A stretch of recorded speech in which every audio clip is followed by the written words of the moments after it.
Shalom, selamat datang di artikel View. Assalamualaikum warahmatullahi wabarakatuh.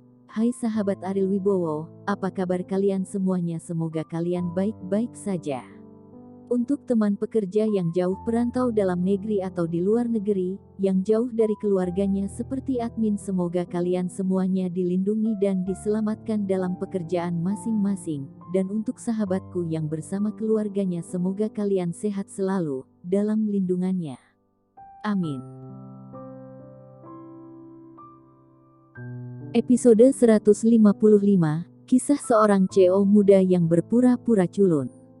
Di Jakarta, kematian Hengki Wibowo baru saja mereda, dan keluarga Wibowo diam-diam menyebarkan berita bahwa Sari meninggal tiba-tiba. Keluarga itu dikendalikan oleh Sari. Dia meninggal. Bukankah keluarga Wibowo dalam keadaan tanpa kepala? Bagaimanapun, itu diketahui bahwa Arjun dipenjara. Meskipun ada Rosa lain di keluarga Wibowo, tetapi mengandalkan wanita asing ini. Bisakah benar-benar mendukung keluarga Wibowo? Banyak desas-desus dan desas-desus menyebar di kelas atas Jakarta. Gedung keluarga Wibowo akan runtuh, dan mungkin generasi keluarga terkenal akan jatuh. Setelah Arjun ditahan lagi di Kebun Waru, krisis yang disebabkan oleh insiden ini pada keluarga Wibowo menjadi lega, tetapi hidupnya jelas tidak akan mudah. Kedua kakinya cacat, hanya satu tangan yang masih utuh, bagaimana bisa Rizal melepaskannya? Tidak dapat dihindari untuk bertarung beberapa kali sehari, tetapi Rizal juga secara bertahap menemukan sesuatu yang tidak beres. Sebelum itu, Arjun benar-benar berbeda. Kali ini tidak ada gunanya lagi, dan itu sama sekali bukan kinerja orang yang sama. Ada dua saudara lelaki di keluarga Wibowo. Ini diketahui banyak orang, tetapi dikabarkan bahwa putra bungsu meninggal ketika dia masih sangat muda. Adapun apakah itu benar, tidak ada yang tahu. Rizal secara intuitif berpikir bahwa mungkin putra bungsunya belum mati, dan orang yang sebelumnya bukanlah Arjun sama sekali. Rahasia ini sangat mengejutkan Rizal. Dia sangat bingung dengan apa yang dilakukan keluarga ini, apakah hanya membiarkan Arjun keluar dan mematahkan tangan dan kakinya. Meskipun dia tidak tahu alasannya, Rizal tahu satu hal, rahasia ini hanya bisa membusuk di perutnya. Sekali berkata, nyawanya akan terancam. Halaman keluarga Wibowo. Rosa adalah satu-satunya yang tersisa di keluarga besar itu, dan dia tampak sedikit kesepian. Untuk kematian Sari, dia tidak memiliki kesedihan dan emosi. Ariel telah dianiaya selama bertahun-tahun, dan itu wajar untuk memiliki perlawanan seperti itu. Dikatakan di luar bahwa keluarga Wibowo akan segera runtuh, bagaimana menurutmu? Rosa berkata dengan ringan. Darius berdiri 3 meter darinya, dan setelah mendengar kata-kata Rosa, dia berkata, keluarga Wibowo ini akan jatuh, dan keluarga Wibowo yang lain akan berdiri. Rosa tersenyum. Ariel sama sekali tidak peduli dengan keluarga Wibowo, dan dia tidak perlu peduli, karena keluarga Wibowo hanya memberinya rasa sakit. Tapi ada satu hal yang tidak bisa disangkal, bagaimanapun juga dia adalah anggota keluarga Wibowo. Pada saat ini, Rosa mengeluarkan foto yang menguning. Dari sudut pandang visual foto, itu seharusnya diambil secara diam-diam. Selain Sari, orang di foto itu berpakaian seperti paranormal. Dialah yang membebaskan Ariel dari Sari. Sangat mementingkan masalah ini. Apakah menurut Anda saya harus memberitahu dia? Tanya Rosa. Tentang orang ini, saya pergi untuk menyelidiki, tetapi informasinya disembunyikan sangat dalam, yang juga menyebabkan dua hasil ekstrim. Pertama, dia hanya seorang pejalan kaki yang tidak dikenal. Kedua, ada pendukung kuat di belakangnya, bahkan saya tidak bisa menyelidiki pendukung ini. Darius berkata, jika itu yang terakhir, dia akan berurusan dengan keluarga Wibowo. Rosa tersenyum pahit. Saya menyarankan Anda untuk tidak terlalu egois. Selama keluarga Wibowo jatuh, itu dapat dianggap sebagai tidak ada yang terjadi. Jika Anda ingin melibatkannya dalam masalah ini, itu hanya akan menambah bahaya baginya. Itu dia. Ini bukan tanggung jawabnya. Lagi pula, keluarga Wibowo tidak pernah memberinya apapun. Darius berkata dengan ekspresi jijik. Apakah kamu memberinya sesuatu? Rosa sedikit mengernyit dan berkata, aku memberikan hidupku kepadanya, bukankah itu cukup? Darius mengerutkan kening, melihat sikap Rosa, dia ingin Ariel menyelidiki masalah ini. Latar belakang yang bahkan aku tidak bisa mengetahuinya berarti pihak lain sangat kuat, kata Darius.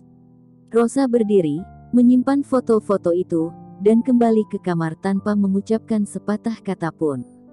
Darius menghela nafas berat, keluarga Wibowo Ridak menganggap Ariel, dan bahkan mengusirnya dari Jakarta, jadi bagi banyak orang, Ariel telah diperlakukan sebagai sampah, tapi sekarang, Ariel diminta untuk mengambil tanggung jawab yang sangat berbahaya ini.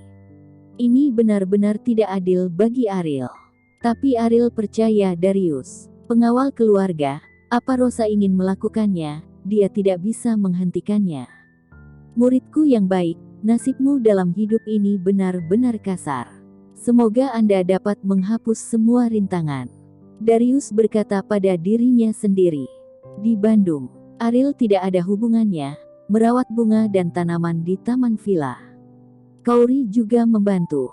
Karena wajahnya terluka, citra seperti itu tidak terlalu baik untuk perusahaan, jadi dia hanya beristirahat di rumah. Pada saat ini, telepon Ariel berdering. Bibi Melanie. Ariel berteriak tiba-tiba. Melanie, yang pada awalnya ditabrak oleh mertua Ariel, ditugaskan oleh Ariel untuk bekerja di LKK Tekno Sains setelah dia keluar dari rumah sakit. Mengapa dia tiba-tiba memanggilnya? Bisakah kamu membantu Bibi Melanie lagi? Melanie berkata dengan nada bingung. Jelas ada sesuatu yang terjadi, Ariel bertanya, apa yang terjadi?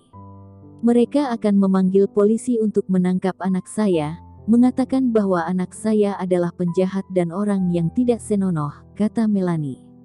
Reza sakit, dan pikirannya paling banyak adalah anak berusia 3 tahun. Bagaimana bisa menjadi penjahat? Ariel berkata, di mana, saya akan segera datang. Di perusahaan. Ariel menutup telepon, Ariel memberitahu Kauri kalau dia ingin keluar sebentar. Kauri tidak banyak bertanya, dan dia tidak berani bertanya, dia hanya perlu tahu bahwa Ariel tidak pergi keluar untuk bermain-main dengan wanita lain. Di perusahaan LKK Tekno Sains, seorang anggota staf wanita memarahi Reza, dan Reza bersembunyi di belakang Melanie dengan ekspresi bingung, jelas tidak tahu apa yang sedang terjadi. Santi, tidak mungkin putraku melakukan hal-hal ini. Mengapa kamu memfitnahnya? Melanie berkata kepada wanita di depan Reza. Santi tampak agresif dan berkata, putramu adalah seorang penjahat, lihat kakiku, dia merobek stokingku. Jika aku tidak bereaksi dengan cepat, dia akan menyentuhnya hal-hal yang seharusnya tidak dia sentuh. Di mana itu sikap baiknya, dan kamu bilang aku memfitnahnya. Apakah masuk akal jika aku memfitnahnya? Santi sengaja mengekspos pahanya saat dia berbicara. Stokingnya memang robek, dan seharusnya dirusak dengan menariknya secara artifisial.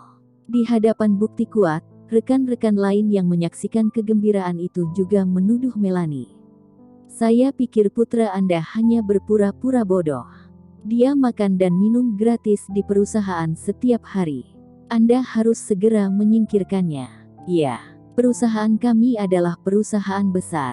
Bagaimana kami bisa membiarkan orang bodoh tetap tinggal di sini, menghancurkan citra perusahaan? Aku tidak menyangka orang bodoh ini menjadi orang seperti ini. Tidak heran dia licik ketika dia menatapku sebelumnya. Saya pikir dia ingin menganiaya saya juga. Mendengar kata-kata ini, hati Melanie sakit seperti ditusuk pisau. Orang seperti itu, dia tahu betul bahwa pikiran anaknya seperti pikiran anak berusia 3 tahun berbeda dari anak yang normal. Tetapi sama sekali tidak ada keinginan dalam hal itu, dan Reza telah terbiasa diganggu sejak dia masih kecil, bagaimana dia bisa berani melakukan hal seperti itu? Aku akan mencari Arya. Saudara Imam tidak ada di sini. Hanya Arya yang bisa memanggilku, kata Santi. Status Arya di perusahaan hanya lebih rendah dari Imam. Oleh karena itu, dengan tidak adanya Imam, Arya memutuskan hal-hal kecil. Di kantor, Santi menutup pintu, dan ekspresi marah digantikan oleh senyuman. Arya, aku melakukan pertunjukan yang bagus untukmu.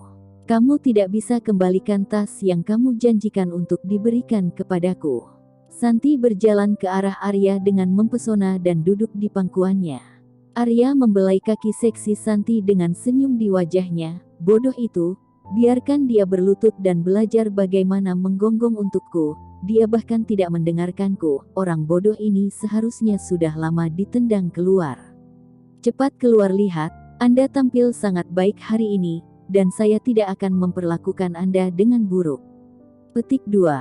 Santi tidak peduli dengan konsekuensi dari fitnah Reza olehnya. Dia melingkarkan tangannya di leher Arya, dan berkata, jika kamu suka, aku akan pergi beli sepasang baru. Sampai jumpa di hotel malam ini, bagaimana dengan itu? Arya tersenyum lebih dan berkata, oke, tapi sekarang kamu akan pergi, keluar dan beri pelajaran yang sulit untuk orang bodoh itu. Tidak masalah. Santi dengan gembira, dan kemudian meninggalkan kantor. Bersambung.